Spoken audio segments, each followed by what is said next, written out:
రోజుకు ఒక్కొక్క సర్వేలు రావడం, దాని గురించిన వివరాలు, ఎలక్షన్స్ ముందు ప్రీ పోల్ సర్వేస్, ఆ తర్వాతన అంచనాల పేరుతో ఓ రకమైన ఎగ్జిట్ పోల్ సర్వేసు వెలువడుతూ ఉన్నాయి.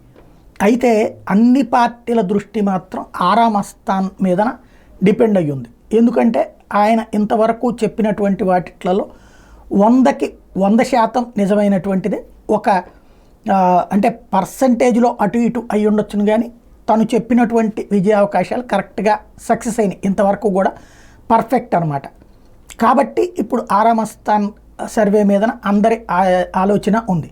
ఇప్పుడు చివరికి ఎలాంటి సంచలనం అయిందంటే, ఆరామ్ అస్థాన్ వైసీపీకి అనుకూలంగా ఇస్తాడని తెలుగుదేశం వాళ్ళు, తెలుగుదేశంకి అనుకూలంగా ఇస్తాడని వైసీపీ వాళ్ళు ముందుగా ప్రొజెక్ట్ చేసేయడం ద్వారా ఒకవేళ ఆరామ్ అస్థాన్ ఇచ్చేటటువంటి సర్వే తమకు వ్యతిరేకంగా వచ్చినా అదిగా మేము ముందే చెప్పాం కదా అని తప్పించుకోవడానికి సిద్ధపడుతున్నటువంటి పరిస్థితి. బట్ ఆరామ్ అస్థాన్ అయితే తను ఎవరికి లొంగే మనిషి కాదు, ఎవరికి ఇన్ఫ్లుయెన్స్ అయ్యే మనిషి కాదు. లగడపాటి ఒకప్పుడు అట్లాంటి ఒక మంచి పేరుండేది, తనకి తాను క్రిందటి ఎన్నికలప్పుడు చెడగొట్టుకున్నాడు.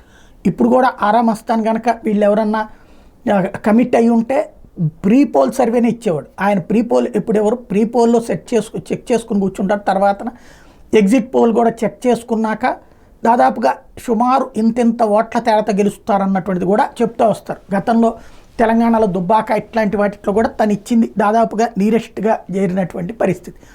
ఇప్పుడు ఆరామ్ అస్థాన్ ఏదైతే ఎగ్జిట్ పోల్ సర్వేని ఎలక్షన్ కౌంటింగ్కి కొద్దిసేపటి ముందు రిలీజ్ చేయడానికి, అంటే కౌంటింగ్ అంటున్నా, రేపు పోలింగ్ పూర్తయిన తర్వాత 6:30కి రిలీజ్ చేయడానికి సిద్ధపడుతున్నారు. ఈలోపు ఆయన దాని మీద బెట్టింగ్లు వేసుకోవడం కూడా ప్రారంభమైపోయింది. ఆరామ్ అస్థాన్ ఇట్లాగ అనుకూలంగా చెప్తాడు, అట్లా అనుకూలంగా చెప్తాడు. అంటే ఆ స్థాయి విశ్వసనీయత ఆయన ప్రస్తుతానికి పొందున్నారు.